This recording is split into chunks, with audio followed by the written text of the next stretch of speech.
¿Qué tal amigos de Ingeniería Perú? ¿Cómo están? Bienvenidos a este nuevo video. Hoy vamos a hablar de un tema muy interesante que muchos de ustedes me han estado pidiendo porque pues les interesa bastante este tema de la parte estructural de la ingeniería civil.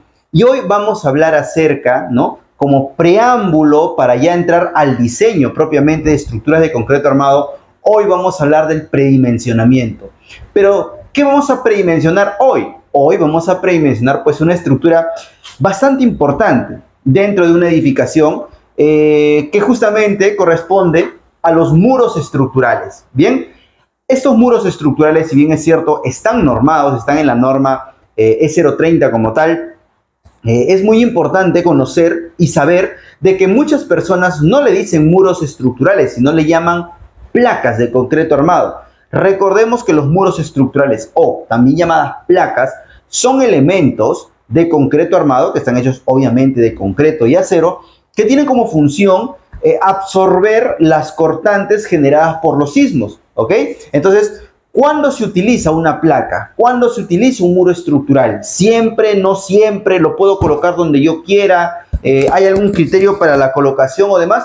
Hoy lo vamos a aprender. Pero mira, te comento algo rapidito.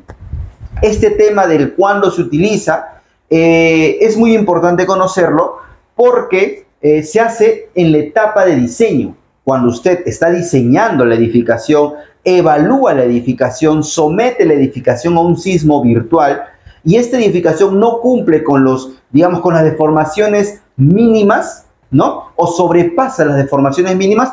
Ahora, en este caso, usted tiene que buscar la forma de rigidizar la estructura. ¿Y cómo lo rigidiza? Puede ampliar de repente la sección de las columnas, puede mejorar de alguna manera la resistencia del concreto. Sin embargo, esos dos puntos que te acabo de mencionar no hacen variar en tanto, digamos, el resultado final. O sea, prácticamente no ayuda mucho. Entonces, ¿qué es lo que normalmente se hace cuando yo quiero rigidizar una estructura? O sea, no quiero que se desplace tanto, no quiero que sobrepase las derivas. Este término deriva es el término correcto para la deformación que, digamos, se propone en el reglamento para los diferentes sistemas estructurales. Entonces, cuando la edificación sobrepasa ese límite que está en la norma E030, ahí buscamos colocar justamente muros estructurales o también llamados placas. ¿Para qué? Para de alguna manera impedir tanto movimiento en la edificación. Obviamente las edificaciones tienen que moverse, ¿no? Tienen que, digamos así, deformarse, pero un poquito. Hay límites, y esos límites están ¿dónde? Están aquí, ¿no? Justamente lo tengo conmigo, están en un librito, ¿no? Llamado el Reglamento Nacional de Edificaciones. Muchas personas me preguntan, ingeniero, ¿dónde puedo conseguir este reglamento? Señores, este reglamento está totalmente gratis en internet, ¿ok? Puedes entrar ahí, buscar Reglamento Nacional de Edificaciones, buscas lo que tú quieras, la normativa que tú desees, y ahí lo vas a encontrar totalmente gratis, es de uso totalmente público. En este caso, vamos a utilizar la norma E030. Si tú también lo quieres buscar, pon en internet norma E030 de diseño sismo resistente de Reglamento Nacional de Edificaciones, o simplemente pon E030 diseño sismo resistente, nada más, y ahí te va a aparecer la norma, ¿ok? Trata de conseguirte la más actualizada, porque la norma te comento que varía un poquito cada un tiempo. Entonces, trata de descargarte la última para que tenga las últimas novedades. Entonces, con esto vamos a trabajar el día de hoy. De aquí vamos a sacar algunos datos importantes para hacer este predimensionamiento de placas, ¿ok? Entonces, este predimensionamiento, a diferencia del predimensionamiento de otras estructuras, digamos que va más allá. No es como predimensionar una losa, no es como predimensionar una viga, incluso como si predimensionas una columna. No, esto va un poquito más allá. ¿Por qué? Porque utiliza algo muy importante. Utiliza algo llamado cortante basal. Y la cortante basal, señores, lo encontramos en la norma E030. Dentro de minutos te digo exactamente en qué parte de la norma la encontramos mientras vamos conversando, ¿te parece? ¿Ya? Entonces, lo que vamos a utilizar nosotros es justamente el criterio de la cortante basal. Entonces, abramos nuestra norma. Si tú ya lo descargaste, pues bien por ti, te felicito. Vamos a buscar exactamente la norma E030. En este caso, nuestra norma E030, diseño sismo resistente. A ver.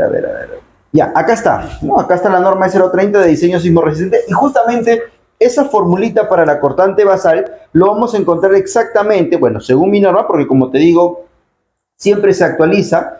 Ahí voy a encontrar exactamente la fórmula que voy a necesitar. ¿Cuál? La cortante basal va a ser igual, yo lo voy a colocar aquí, ¿ya? La cortante basal, ¿a qué va a ser igual? Mira, y esto está en la norma. Vamos a ponerle cortante basal, ¿ya? Cortante basal, ¿a qué va a ser igual? Observa, va a ser igual simplemente a la multiplicación de unos parámetros sísmicos importantes que obviamente también voy a encontrarlo en la norma y te voy a explicar hoy a detalle qué significa cada una de estas. Entonces, voy a utilizar el valor de Z. El valor de Z hace referencia, ¿no?, a la zona sísmica. Recordemos que el Perú tiene 4 zonas sísmicas. Poco a poco voy a ir diciéndolo en estos ítems, pero no te preocupes. Valor de Z. Luego tengo el factor de uso, digamos, simbolizado por la U. Luego tengo el factor de amplificación sísmica. Y luego tengo el factor de suelo. Ahí está. El famoso SUX. ¿Entre quién? Entre el factor de reducción sísmica, también llamado R. Y todo esto, acá hay un detalle importante. Acá hay un detalle importante. ¿Por qué? Porque en este caso, en este método que vamos a utilizar nosotros, con respecto a la cortante basal, vamos a utilizar el peso total de la edificación. Ojo, escucha, voy a utilizar el peso total de la edificación. Ahora, ¿por qué, ingeniero, usted dice que en este caso voy a utilizar el peso total? Lo que pasa, mis amigos, es que cuando nosotros hablamos de predimensionamiento, como en cualquier otra rama de la ingeniería, hay varios, digamos, hay varias formas, hay varias opciones. En este caso, nosotros estamos realizando este criterio de acá. Y este criterio indica que tienes que utilizar o tienes que multiplicar estos parámetros sísmicos, ¿por quién? Por el peso total de la edificación. Sin embargo, en otros criterios utilizas el peso sísmico. ¿Cuál es la diferencia entre el peso total y el peso sísmico? Bueno, el peso total, como su mismo nombre lo dice, utiliza toda la carga. Toda la carga. Cuanto pese el edificio. En cambio, el peso sísmico utiliza la carga muerta en su totalidad, sumado un 25 o un 50% de la carga viva, que va a depender obviamente del tipo de edificación. ¿Sí me entiendes? A ver, explicación. ¿Cómo es el peso sísmico? El peso sísmico es carga muerta, vamos a ponerle carga muerta, ¿ya? ¿No?, más la carga viva. Ese es el peso sísmico, pero no toda la carga viva, sino un porcentaje. Puede ser el 25% o el 50%, dependiendo del tipo de edificación de la cual estemos conversando. Pero en este caso, nosotros no vamos a utilizar el peso sísmico, vamos a utilizar el peso total. ¿Qué es el peso total? Simplemente la carga muerta más la carga viva. ¿Ok? Entonces, podríamos decir, de cierta manera, que el peso sísmico utiliza la mitad o la cuarta parte de la carga viva. Nosotros vamos a utilizar todo. ¿Te das cuenta? Obviamente, este es un método, pues, bastante conservador que trata de que te sobre antes de que te falte. Ahora, tú dirás, pero ¿es correcto utilizar esto? ¿O será correcto utilizar esto? Bueno, señores, te comento una cosa. Eso es un predimensionamiento. ¿Y qué es un predimensionamiento? Como su mismo nombre lo dice, es un predimensionamiento. Quiere decir que estos valores van a ser ajustados en el diseño. Usted va a colocar estos valores en su diseño, correcto. El diseño le va a decir si va o no va. Si tiene que reducir, ampliar o mejorar o dejarlo ahí. ¿Me entiende? Este es un predimensionamiento. Esto es previo al diseño. Obviamente, se supone que usted está haciendo placas porque en su diseño no ha cumplido con las derivas máximas permitidas. ¿Estamos de acuerdo? Bien, entonces voy a utilizar por acá. A ver. Bien, voy a utilizar acá una motita para borrar esto que está acá. Y ahora sí, ¿no? Continuamos. Mira, entonces, ¿qué te había dicho yo acá, no? ¿Qué vamos a utilizar nosotros para la cortante basal? Vamos a utilizar el Z, el U, el C, el S, el R y el PT.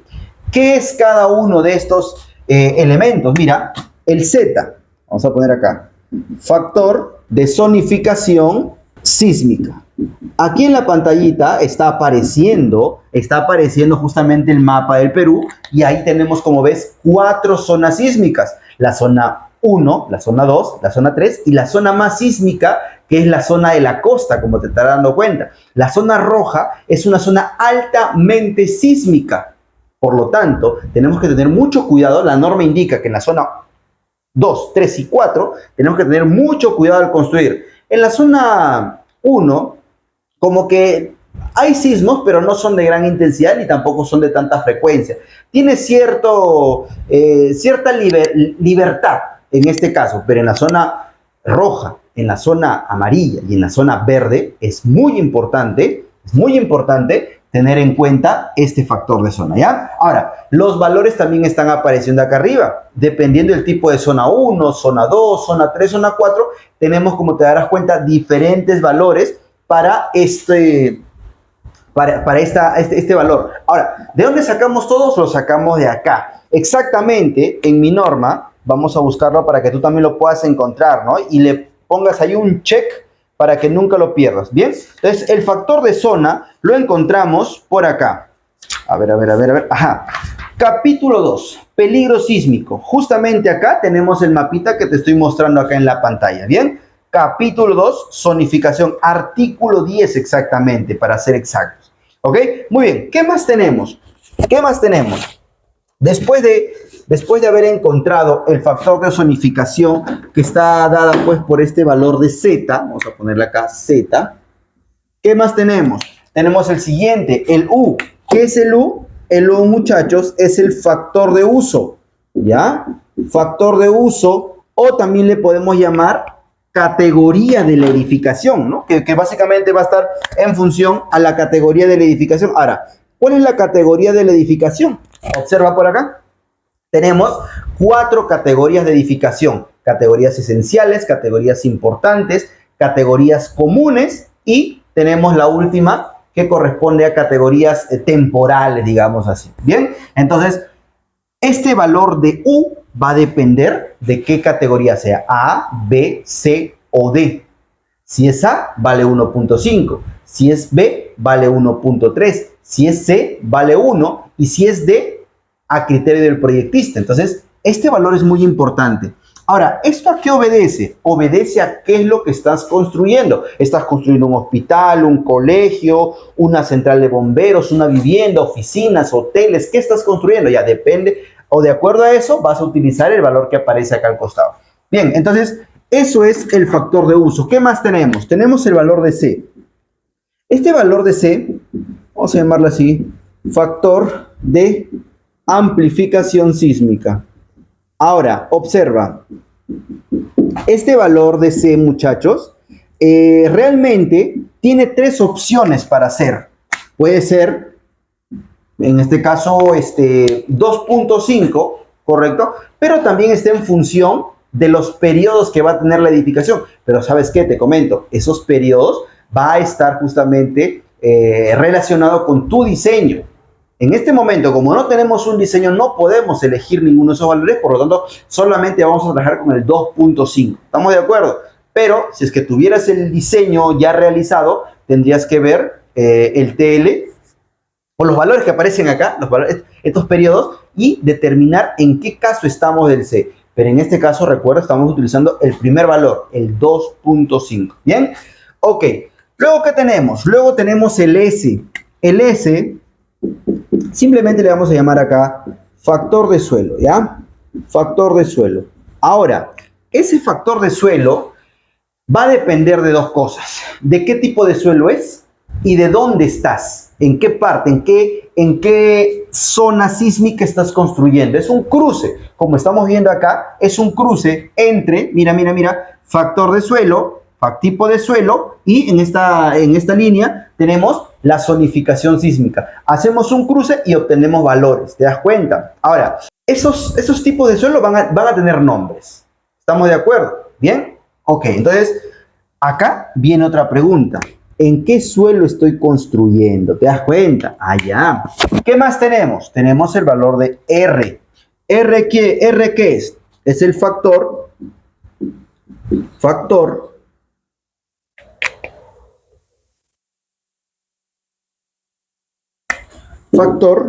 o coeficiente de reducción sísmica. Ahora, ¿de qué depende? ¿De qué depende el valor de R? Acá lo ponemos, ¿ya? El valor de R, señores, te comento, depende o va a depender de el sistema constructivo que estés utilizando. ¿Estamos de acuerdo? En la norma, acá te lo voy a poner, en la norma aparecen varios sistemas constructivos de concreto armado. Puede ser pórticos, puede ser dual, puede ser muros estructurales o muros de ductilidad limitada. También tenemos obviamente albañilería y demás, pero estamos en concreto armado. De acuerdo a esos, a qué tipo de sistema estructural estás utilizando para tu edificación, hay valores, 8, 7, 6. Entonces, esos valores justamente van a representar al R. ¿Estamos de acuerdo? Entonces, ¿de qué depende el R? ¿De qué depende el R? Del sistema estructural que estés utilizando. Muy bien. Y obviamente ya te hablé de qué? Del PT, del peso total. Ahora, la pregunta es, ¿no? Peso total de la edificación. Total del edificio, ¿ya? Así vamos a poner, del edificio. Ahora, pero ¿cómo hago, no? ¿Cómo hago? ¿Tengo que hacer mi metrado de cargas? Bueno, lo ideal es que sí, hagas tu metrado de cargas. Es lo ideal, ¿no? Lo normal, que hagas tu metrado de cargas. ¿Qué es el metrado de cargas, señores? Es calcular cuánto pesa la edificación. Cuánto pesa la viga, cuánto pesa la losa, cuánto pesa el acabado, los tabiques y todo. Y además, cuánto pesa los muebles, las personas, ¿no? Las cargas vivas. Entonces, eso se tiene que hacer. Pero te comento una cosa. Nosotros tenemos un método casi infalible para poder calcular el peso de la edificación. ¿Cuál es esa? Escucha, escucha. ¿Te acuerdas que hace rato, mira por acá por favor, ¿te acuerdas que hace rato hablamos de los factores de uso? ¿Sí? Bueno, te comento una cosa. Hay una gran coincidencia cuando tú haces el metrado de cargas versus los valores que están apareciendo aquí. Mira, por ejemplo, una edificación del tipo A, el metro cuadrado de esta edificación del tipo A está pesando más o menos 1500 kilogramos. ¿No me crees? Haz la prueba, ¿ya? Edificaciones del tipo B está pesando más o menos 1300 kilogramos o 1250, 1300 kilogramos. Edificaciones del tipo C está pesando más o menos 1000 kilogramos por metro cuadrado. Por eso te digo, si no de repente tienes alguna duda, puedes hacer la prueba. Agarra un plano de una vivienda, de un colegio, de algo, saca tu metrado de cargas y te vas a dar cuenta que los valores son muy cercanos. Obviamente están por debajo de, ¿no? Entonces, estos valores los vamos a usar acá en este caso. Bien, entonces, ¿cómo calculamos el peso total de la edificación? Observa, por favor, observa. Por acá ponemos, mira, peso total. El peso total simplemente lo calculamos de esta forma. Mira, voy a poner el peso por metro cuadrado, que son los que están apareciendo aquí. Categoría A, categoría B o categoría C. Ahí está, SP. Esto lo multiplico ¿por quién? Por el área total de mi edificio. ¿No ves que yo quiero todo el peso? Entonces, si un metro cuadrado pesa 1000 kilos y digamos que mi edificación tiene 200 metros cuadrados, 1000 por 200. ¿Estamos de acuerdo? Y esto lo voy a multiplicar ¿por quién? Se supone que un metro cuadrado pesa 1000 kilos. Pero imagínate que el edificio tenga 1, 2, 3, 4, 5 pisos. Entonces será 1000 por 5. ¿Me entiendes? Entonces acá será por el número de pisos. Y listo. Así calculamos nosotros el peso total, mis amigos. ¿Estamos de acuerdo? Recuerda, otra vez te lo repito, este es un predimensionamiento. Cuando lleguemos a la parte de diseño vamos a aprender un montón de cosas más. Hoy estamos predimensionando. Entonces, espero que estés entendiendo hasta acá. Espero que haya quedado claro. Y todos estos valores no lo estamos inventando. Lo estamos sacando de la norma. ¿De qué parte? De la norma E030. ¿Estamos de acuerdo? Bien. Ahí lo puedes encontrar con estos mismos títulos: factor de zonificación, factor de uso, factor de amplificación, factor de suelo, coeficiente de reducción sísmica, etc. Bien, ¿qué más? Además, muchachos, vamos a utilizar nosotros, mira, ya hemos calculado todo, ¿para qué? Para poder calcular la cortante basal. Ya tenemos el Z, el U, el C, el S, el R y el PT. ¿Qué falta además? Bueno, te comento una cosa, antes de continuar. Una plaquita. Vamos a dibujar una sola placa, una sola. Por ejemplo, ahí está. Esa es nuestra plaquita. Nuestra placa trae varias dimensiones. Por ejemplo, esta parte. Ahí está. Este es el largo de la placa. Vamos a ponerle, a ver qué le ponemos. Largo, pues, ¿no? Largo, ¿ya? Largo. Listo. Longitud, largo. Listo. Pero ¿qué más tenemos en la plaquita? En la placa también tenemos, muchachos, el ancho. ¿Y qué es lo que tenemos que conocer ahora? El largo de la placa lo vamos a calcular con la cortante basal, ¿ya? Pero el ancho de la placa lo vamos a calcular de acuerdo a ciertos criterios. Por ejemplo, aquí están apareciendo diferentes anchos que se utilizan para las placas dependiendo del número de pisos. Para no más de 5 pisos, para entre 6 y 10 pisos, y para más de 10 pisos se están utilizando. Ahora, hay dos cosas importantes. La norma indica, la norma básicamente la E060, la de concreto armado, indica que en el tema de placas, como mínimo debe de tener 15 centímetros, bueno, dice 150 milímetros, pero lo traducimos a 15 centímetros como mínimo. Pero para sótanos me indica 20 centímetros como mínimo, ¿correcto? Pero en este caso no estamos haciendo sótanos. Sin embargo, vamos a utilizar, para ser bastante reservados, conservadores, vamos a utilizar 20 centímetros, ¿ok? Entonces vamos a tomarlo como 20. Ah, pero espérate, te digo que lo vamos a tomar como 20 porque en nuestro ejemplo vamos a hacer un edificio de 4 pisos nada más, o de 5 pisos. ¿Estamos de acuerdo? ¿Sí? Para practicar. Pero si fuera de más, de 6, de 7, de 8, 9, 10, de 11, 12, tienes que respetar el espesor mínimo del muro. ¿Estamos de acuerdo? Entonces, hay dos, pues, largo y ancho. El largo lo calculamos con esta fórmula en base a todo ello, y el ancho lo calculamos o lo sacamos de este cuadrito que está apareciendo a nuestro costado. Entonces ponemos acá ancho, ¿no? Ancho mínimo. Entonces, esto... ancho mínimo nada más. Y acá, ¿qué le ponemos? Este ancho mínimo está en función, ¿a quién? Al número de pisos, ¿ya? En función al número de pisos. Y todo esto sale guiado ¿de dónde? De la norma E060, ¿no? Justamente es la norma de concreto armado.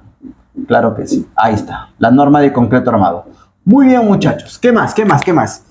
¿Cuál será nuestra formulita para poder calcular la longitud mínima de placas? Es muy importante una cosa.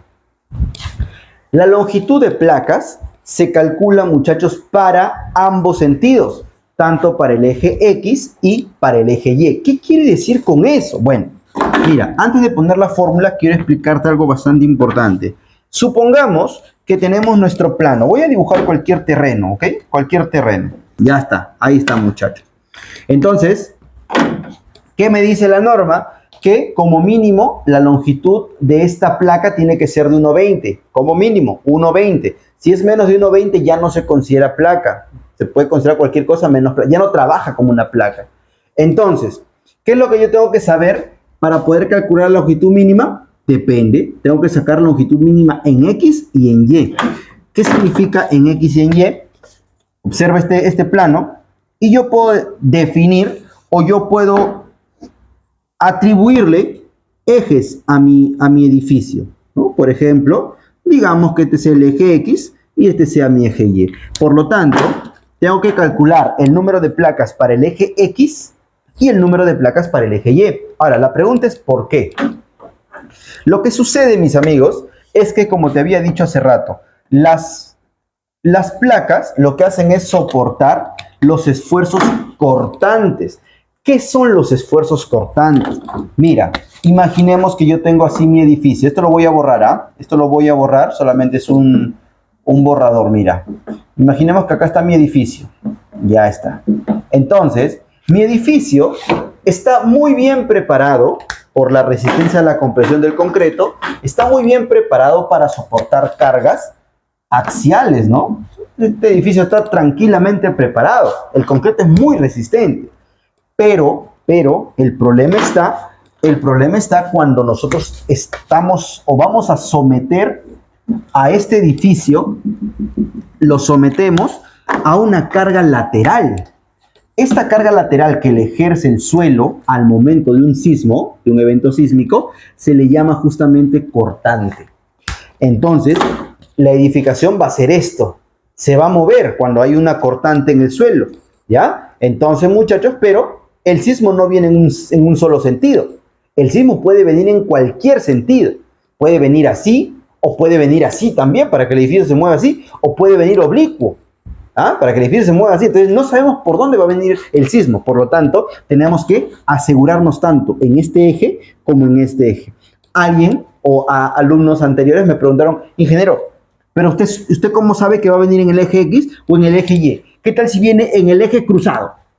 Lo que pasa, mi amigo, es que si yo tengo una fuerza así, esta fuerza oblicua, digamos, puede descomponerse en fuerza en X y en fuerza en Y, física básica.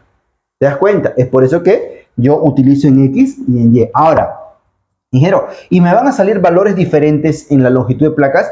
Puede ser que sí y puede ser que no. En este caso, nos va a salir el mismo valor porque yo he acomodado el ejercicio para que nos salga el mismo valor. Ahora, ¿de qué depende? Voy a poner acá algunas columnas, ¿ya? No estoy siendo riguroso, solamente estoy asumiendo que ahí hay columnas. ¿Ok? Ahora, ¿de qué depende que el valor sea el mismo o el valor sea diferente? Depende de los sistemas aporticados que estemos utilizando. La norma dice que si en este sentido utilizo, por ejemplo, pórticos, esto lo trate como pórticos. O sea, este valor de R, que justamente depende de ¿qué? Depende de el sistema estructural, va a ser 1. Y si en este eje ya no utilizo pórticos, sino utilizo, por ejemplo, no sé, sistema dual, este R va a ser diferente. Por lo tanto, si este R en uno es un número y en el otro es otro número, obviamente el B va a salir diferente. Porque el Z, el U, el C y el S y el P total es el mismo, porque estamos hablando del mismo edificio. ¿Te das cuenta? Entonces, todo depende de ¿quién? Depende del factor R. ¿Estamos de acuerdo? ¿Sí? Perfecto. En este caso, yo voy a asumir de que toda la edificación, tanto en el eje X como en el eje Y, es pórtico. Por lo tanto, voy a hacer una sola formulita. Vamos a ver, espero recordarlo. ¿Cómo yo calculo la longitud mínima de placas? A ver, vamos a poner acá, longitud mínima. Puede ser en el eje X o en el eje Y, como quieras, ¿ah?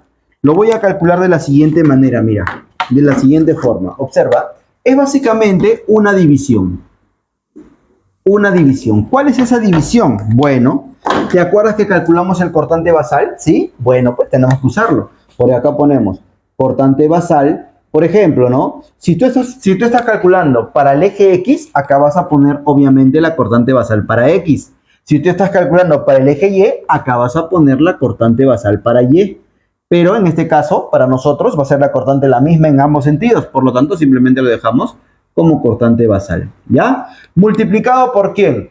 Multiplicado por nadie, dividido más bien. ¿Entre quién? Dividido entre, por ejemplo, la resistencia a la compresión del concreto, por ejemplo, la base, ¿no? El ancho, perdón, de la placa, y también multiplicado por diferentes factores de reducción que se encuentran especificados en la norma de 060 en el artículo 9, puedes buscarlo. En el artículo 9.3 dice resistencia de diseño, y en el 9.3.2 dice factores de reducción a resistencia, phi. Ahorita voy a dibujar el phi, este es el phi, este es el phi, ¿ya? ¿No? Y ahí dan varios valorcitos, por ejemplo, flexión sin carga axial, 0.9, carga axial y carga axial con flexión, 0.9. En este caso nosotros vamos a utilizar cortante y torsión. Básicamente cortante, porque recuerda que nuestro elemento estructural funciona a cortante. ¿Te acuerdas que te había dicho al inicio de la clase? Funciona a cortante. Y en cortante utilizamos el 0.85.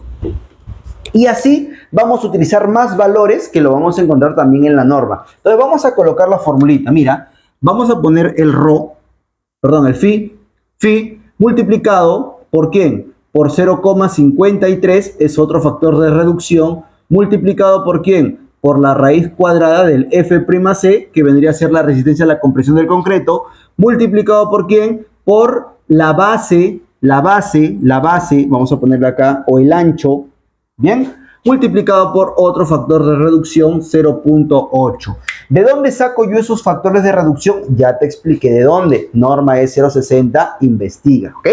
Entonces, esta es la formulita que vamos a utilizar nosotros para poder resolver nuestro ejemplito que vamos a colocar en este preciso instante. Bien, entonces voy a ponerme por acá y voy a poner un ejemplo cualquiera. Supongamos que Vamos a poner acá, ¿ya? A ver, ejemplo.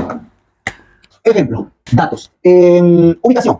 Ubicación. Vamos a suponer que la edificación se encuentra en Lima, Perú. ¿Ya? Lima, Perú. Listo. ¿Qué más es? Uso. ¿Qué uso le voy a dar? Va a ser un hotel. Un hotel. Ya está. ¿Qué más? El C. Creo que el C, ya te dije que vamos a utilizar el 2,5, ¿no? Ya te expliqué por qué hace unos minutos. Vamos a ver qué más. El S. Vamos a suponer que tenemos un suelo, suelo intermedio. ¿Ya? Un suelo intermedio. Listo. Ahorita te voy a explicar esto. Tranquilo. Vas a ver cómo funciona. Luego el R. Allá. R. Aporticado. Vamos a suponer que estamos bajo un sistema aporticado. Perfecto. Muy bien. ¿Qué más? Nada más, porque acá, allá, número de pisos. Número de pisos, 5 pisos. Ya, muchachos, 5 pisos. Porque acá tenemos el plano, ya mira, acá tenemos el plano. ¿Estamos de acuerdo? Bien. Entonces vamos a resolver, pues. Vamos a resolver. Solución. Por acá. Solución. ¿Cómo lo solucionamos? Primero, yo sé que para poder calcular la longitud mínima de las placas, debo saber cuál es la cortante basal, porque estos valores ya los tengo. ¿Sí? El F'C, no le hemos puesto, ¿no? Por acá ponemos, por ejemplo, acá ya, F'C igual 210 kilogramos por centímetro cuadrado. Esta es la resistencia a la compresión del concreto, muchachos. O sea, es la calidad del concreto. Cuando tú pides concreto, puedes pedir a diferentes calidades. En este caso estamos pidiendo de 210 kilogramos por centímetro cuadrado. Muy bien. Entonces, ¿qué tenemos que hacer acá? Para calcular la longitud mínima, tengo que saber la cortante basal. Y para conocer la cortante basal, tengo que conocer Z, U, C, S y R. Entonces, vamos a empezar. ¿Ya? Vamos a ponerlo de frente, muchachos. A ver, cortante basal, ¿a qué será igual? Voy a poner acá mi línea. Y digo, primero, ¿dónde se encuentra Lima? ¿En qué zona sísmica se encuentra Lima? Lima se encuentra en la zona sísmica 4. Y cuando hablamos de zona sísmica 4, puedes ver aquí que tenemos justamente el valor de 0.45. Incluso ahorita lo vamos a revisar en la norma. Entonces acá 0,45. ¿Estamos de acuerdo? Multiplicado por, voy a poner otro color. Por ejemplo, voy a usar el verde. ¿Qué más me falta? El U. El U corresponde ¿a quién? A hotel. ¿Y el hotel qué zona, qué tipo de uso es? Es una edificación clásica, tradicional. Por lo tanto, va acá el valor de 1. Muy bien. ¿Qué más? Luego tengo el factor de amplificación sísmica, que es el C. El C es 2.5, ¿no? Ya lo habíamos comentado. Y ahora tenemos el S, que es un suelo intermedio. Ok. Nos vamos a la norma, a la tabla número 3, factor de suelo S, ¿bien? Y ahí hacemos un cruce entre la zona sísmica y el tipo de suelo. En este caso, el suelo intermedio corresponde a S2, ¿te das cuenta? Entonces, acá voy a ponerle, ¿ya? Mira, suelo intermedio corresponde al S2. Por lo tanto, si yo hago un cruce entre S2 y la zona 4, voy a obtener un valor 1,05, ¿no? Acá sería 1,05 y listo. Y para el caso de R, va a ser, o voy a utilizar el valor pórticos número 8, ¿ya? Listo. Utilizo pórticos, el valor que le corresponde es el valor 8. Y ahora, esto lo voy a multiplicar ¿por quién? Esto lo voy a multiplicar por el peso total del edificio. Pero ¿cómo calculo el peso total del edificio? El peso total del edificio lo calculo como el peso por metro cuadrado, por el área total, por el número de pisos. En este caso, el peso por metro cuadrado, si es un hotel, bueno, es una categoría C, ¿ok? Corresponde a la categoría C. ¿Cuánto sería? Sería 1000, ¿no? 1000 kilogramos por metro cuadrado multiplicado por el área total, que sería 20 por 10, 200, multiplicado por el número de pisos, que es 5, ¿sí? Entonces, ¿cuánto sería esta cortante basal? Va a salir un número muy grande, obviamente que sí. Entonces nos ayudamos de una calculadora que tengamos a la mano y nos está saliendo 147.656.25. Esa es la cortante basal. Ahora, esta cortante basal la tenemos que reemplazar ¿dónde? En la longitud mínima. Por lo tanto, ponemos aquí con otro color para que lo diferencies. Longitud mínima, ¿a qué será igual? Será igual a la cortante basal, que ya lo conocemos. Vamos a poner por aquí. Y tú también puedes ir resolviendo. Creo que ya te diste cuenta cómo se hace esto. Acá ponemos. Obviamente tienes que recordar cuáles son las unidades. Pues en este caso la cortante es una fuerza. kilogramos fuerza, ¿ya? Muy bien, entonces acá ponemos 147,653,25 ¿entre quién? Entre este factor que te había dicho, que era 0,85, ya te expliqué por qué. 0,85, ¿por quién? Por 0,53 multiplicado por la raíz cuadrada de 210 kilogramos por centímetro cuadrado, multiplicado por quién? Por la base, que es 20. La base es 20, señores. ¿Qué pongo? ¿20 o 0,2? Voy a poner 20. ¿Por qué? Porque acá estoy trabajando la resistencia a la compresión en kilogramos por centímetro cuadrado. Si estuviera trabajando por metro cuadrado, acá tendría que poner la base en metros, pero estoy trabajando en centímetros. 20. ¿Multiplicado por quién? Por 0,8. Y finalmente tendría que la longitud mínima de esta placa será de ¿cuánto? Será de 1413,6. Esto lo podemos llevar tranquilamente a 1414 metros o centímetros. Buena pregunta. Recuerda que aquí nada hemos trabajado en metros, por lo tanto la respuesta no tiene por qué salirme en metros. La respuesta me va a salir en centímetros, ¿ok?